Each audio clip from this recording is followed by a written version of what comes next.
Tom Odell's with us. Round of applause, please. Every time I just say the words Tom Odell from the control room. Woo! Tom Odell! What about this? What about this? Tom, Tom, Tom, Tom, Tom, Tom. Tom, Tom, Tom, Tom, Tom, Tom, Tom, Tom, Tom, Tom. Yeah, can you back Tilly up here, please?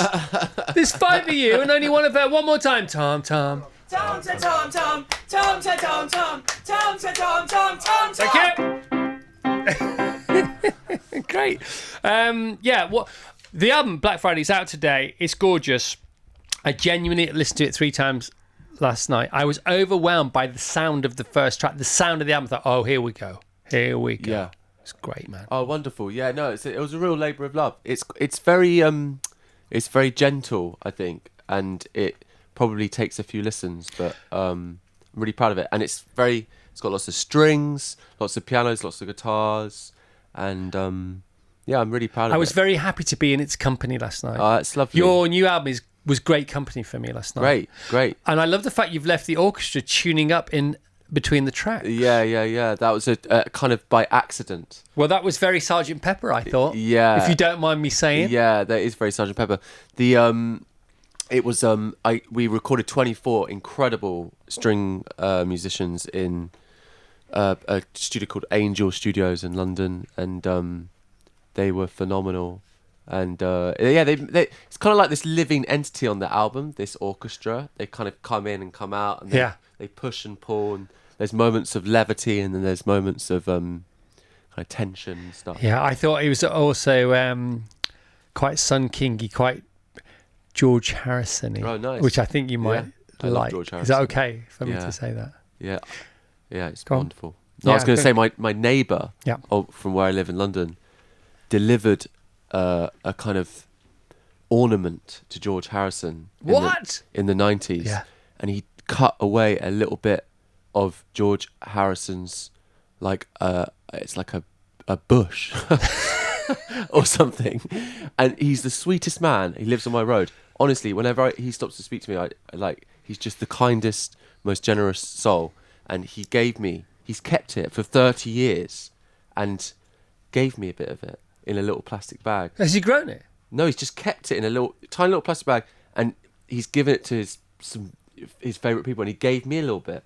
Because depending on what sort of... You can grow it like a fern, I think it is. Or something. Yeah, but depending on what sort of... what's the word? Not sequence. What phase George was going through at the time, clipping a bit of a bush from George's garden could have meant many things. I know. Ensued. And plenty of bushes in that garden. There's plenty of bushes. Have you been?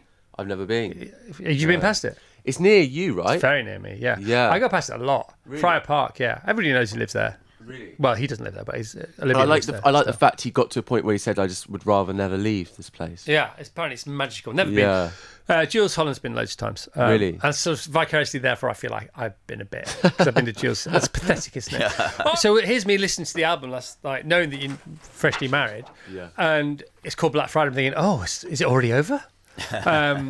You know, and then I listen to some of the lyrics because I'm so stupid. I'm thinking, hang on a minute, this is about you're never going to see this person again. And I'm thinking, I'm fascinated by this. I'm fascinated with comedians and jokes and things like that. And I'm fascinated with people I know who are brilliant songwriters and artists about who are you writing about on the album? Because if it's a breakup song, you just got married. And are they about you or are they about other people? Or is it about more formative years in your life? You know what? I think a lot of the album is more about letting go of a period of time, but also about my relationship with myself. I think there's so much of like the song Black Fridays.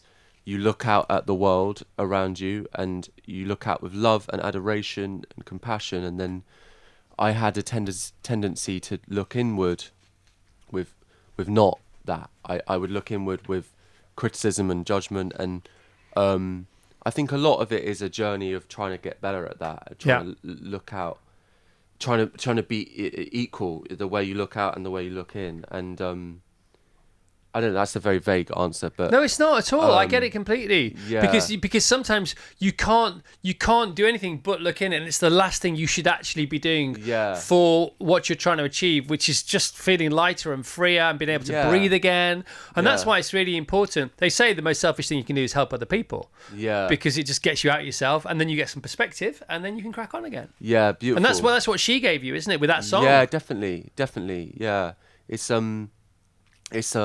also interesting, just like as a writer, you know, I'm 6 albums in, you have a kind of personal life and you have a writer's life, and I think the two occasionally cross each other at a moment, and you know it links up, but often my imagination is kind of on its own journey, and it's not necessarily reflective of my personal life, and it sort of gets, you know, periods of, you know, prolific creativity, and then it gets periods of not so prolific and dries up, and I don't know, it's interesting. I think a lot of my work is also inspired by like observation, and I think songwriting is really about like empathy and trying to, whilst you might be singing through like the eye, and you're often it's a really deep exercise in trying to understand what it's like to be someone else, and trying to understand what it's like to be.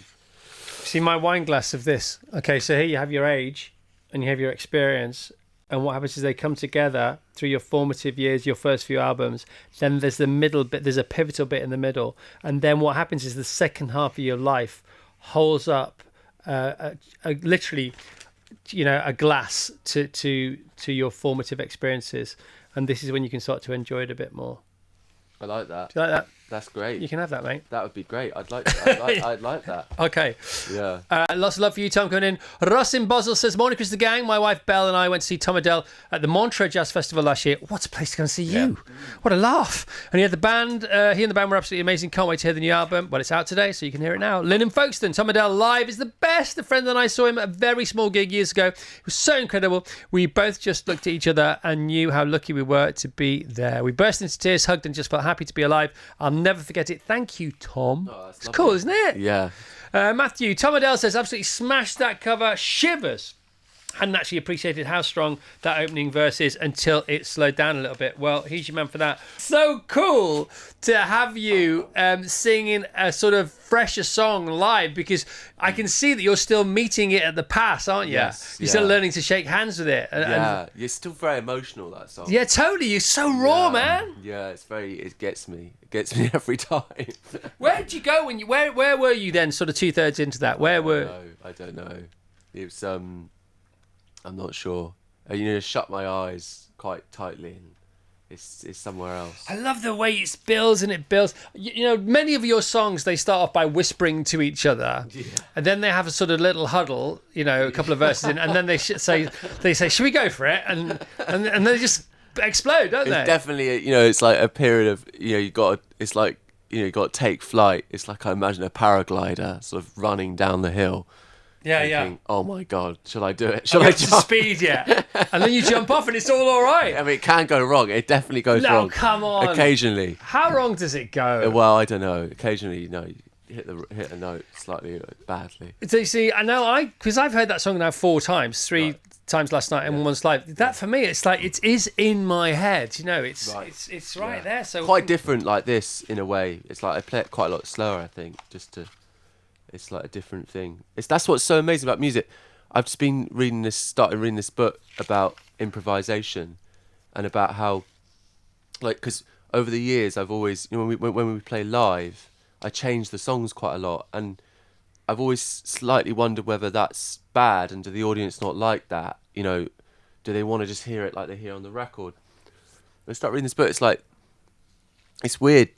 It's kind of a modern thing that we play songs the same each time. Music for 10,000 years was, each time you'd hear it would be completely new. It would just be a song you would learn, and everyone would interpret it in a new way. There would be no definitive performance. And I think there's something so inspiring about getting back to that. Yeah. About each time, because it completely makes you present, music, and that's what it should do. It shouldn't take you to a time before or a time in the future. It makes you completely in the moment, and it should always feel slightly improvised, I think. That's why vinyl is making a comeback. Yeah. Because vinyl has this other element that it brings to each listen, Yes. which is the surface noise Yes. of life Yeah. via the stylus and the analog aspect of the vinyl. Yes, absolutely. Beautiful, yeah. isn't it? Yeah. All right, Harry? Very good. Okay. Amazing, Tom. It's Tom and you very Harry. much. We're getting over handsome now. Yeah, we are. Okay, we might need to go to rehab. I mean, the only good thing is, by 10 o'clock, they'll both be gone. Gripes for that. All right. Never to be seen again. All right, more from Tom in a second or two. Tom Odell, brand new album. It's out today, Black Friday. For more about Tom and his forthcoming tour, tomodell.com. Nice one, Tom. Thank you. Thank you very much. Take 5, my friend. Oh, great. Thank you. Virgin Radio.